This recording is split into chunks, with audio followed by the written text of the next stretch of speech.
పవన్ చెప్పండి, ప్రస్తుతం ఇటు ఏపీ రాజకీయాలు చూసుకుంటే మొత్తం ఫ్యామిలీ వారే నడుస్తోంది. అన్న చెల్లెల మధ్య అయితే డైలాగులు వార్ నడుస్తోంది. సో ఇప్పుడు వచ్చే ఎలక్షన్స్ లో దీని ప్రభావం ఎలా ఉంటుందనుకోవచ్చు పవన్?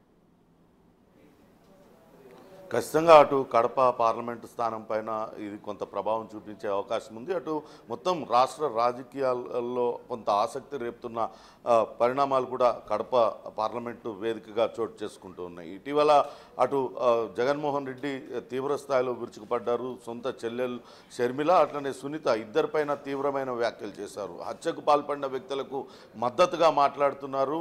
తన ప్రత్యర్థుల వద్ద వాళ్ళు చెప్పినట్టుగా వింటున్నారు అంటూ నేరుగా ఆయన షర్మిలను టార్గెట్ చేస్తూ వ్యాఖ్యానించారు. అటు సునీతను కూడా అనేక విమర్శలు చేశారు. ఇక టీడీపీ అధినేత చంద్రబాబు నాయుడు చెప్పినట్లుగా ఆడుతున్నారు, ఆమె పసుపు చీర కట్టుకుందంటూ షర్మిలను ఉద్దేశించి ఆయన కొన్ని వ్యాఖ్యలు చేశారు. దీనిపైన షర్మిల కూడా అంతే స్ట్రాంగ్గా కౌంటర్ ఇచ్చారు.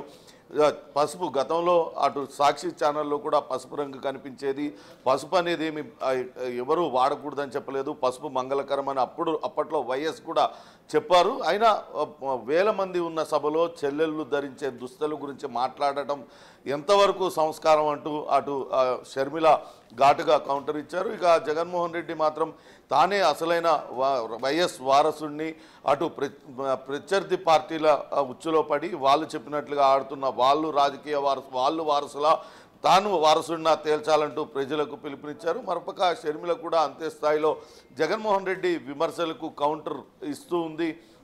ఆమె ఇప్పటికే తామే అసలైన రాజశేఖర రెడ్డి వారసురాలనంటూ ఆమె చెప్తూ వస్తుంది. అటు జగన్మోహన్ రెడ్డి అటు హత్యకు పాల్పడిన వాళ్లకు మద్దతు తెలుపుతూ ఉన్నారంటూ తీవ్ర స్థాయిలో విరుచుకుపడుతున్న పరిస్థితి. ఇప్పటికే అటు సునీత కూడా నిన్న కొన్ని వ్యాఖ్యలు చేసింది వ్యంగ్యంగా. అటు ఒక డాక్టర్గా తాను తన అన్నకి సలహా ఇస్తున్నా, నుదిటికైన గాయానికి వేసిన పట్టీ తీసివేయాలంటూ సూచించింది. ఒక డాక్టర్గా ఈ విషయాన్ని చెప్తున్నా, తొందరగా గాయం మానాలంటే గాలి తగిలితేనే గాయం మానుతుందంటూ ఆమె వ్యంగ్యంగా అన్నకు సెటైర్ వేసింది. అంతేకాకుండా అటు అవినాష్ను ఉద్దేశించి జగన్మోహన్ రెడ్డి చేసిన వ్యాఖ్యలపైన కూడా సునీత ఘాటుగా స్పందించారు. చిన్నపిల్లోడైతే రాజ్యాంగబద్ధ పదవుల్లో ఎలా కూర్చోబెడతారు, అతను పదవులు తీసుకోవడానికి అనర్హుడు, 2 సార్లు అతనికి ఎంపీగా ఎలా పంపిస్తారంటూ తీవ్ర స్థాయిలో వ్యాఖ్యలు చేశారు. ఖచ్చితంగా అటు జగన్మోహన్ రెడ్డి మాత్రం తాను అటు నమ్ముతున్నాను కాబట్టే అవినాష్ వెంట ఉన్నాను, అవినాష్కు మరోసారి అవకాశం ఇచ్చాను, ఏ తప్పు అవినాష్ రెడ్డి చేయలేదంటూ అటు జగన్మోహన్ రెడ్డి అవినాష్ రెడ్డిని వెనకేసుకొచ్చే ప్రయత్నం అయితే చేశారు. మొత్తంగా అటు జగన్మోహన్ రెడ్డి మాటలకు ఎప్పటికప్పుడు కౌంటర్ ఇస్తూ ఉన్నారు. అటు చెల్లెలిద్దరు కూడా షర్మిల అట్లనే సునీత ఇద్దరు కూడా మొత్తం మీద అటు కడప రాజకీయాలలో ఇప్పటికే అటు హైకోర్టు కూడా చాలా స్పష్టంగా చెప్పింది, వివేకానంద రెడ్డి హత్య గురించి మాట్లాడొద్దంటూ చెప్పినప్పటికీ కూడా ఎవరు దాన్ని పట్టించుకుంటున్నట్టుగా మనకు కనపడడం లేదు. ఆ వివేక హత్యనే ఇప్పుడు కడప రాజకీయాలలో ఒక హాట్ టాపిక్గా మారింది. అటు నిన్న సౌభాగ్యమ్మ రాసిన లేఖ కూడా కొంత సంచలనం కలిగించింది.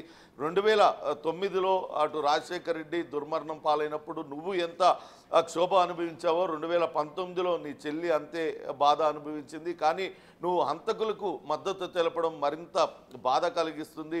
ఒక అన్నగా కాకపోయినా ముఖ్యమంత్రిగా అయినా నువ్వు స్పందించాలంటూ ఆమె ఆవేదనాభరితంగా ఒక లేఖను కూడా రాసింది. మొత్తంగా అటు ఫ్యామిలీ వార్ అయితే కడప పార్లమెంట్ సెగ్మెంట్లో జరుగుతున్నట్లుగా కనపడుతుంది. ఇక జగన్మోహన్ రెడ్డి పైన అటు ప్రతిపక్ష పార్టీలు కూడా ఇదే విషయం పైన పెద్ద ఎత్తున విమర్శలు చేస్తూనే సొంత చెల్లెళ్ళు ఒక పక్కన రోడ్డు మీద పడి వాళ్ళు న్యాయం జరగాలని వేడుకుంటున్నా వాళ్ళకి న్యాయం చేయని జగన్మోహన్ రెడ్డి అటు ఆంధ్రప్రదేశ్లో ఉన్న మహిళలకు ఏ రకంగా న్యాయం చేస్తాడంటూ వాళ్ళు కూడా విమర్శలు గుప్పిస్తున్న పరిస్థితి అయితే ఉంది.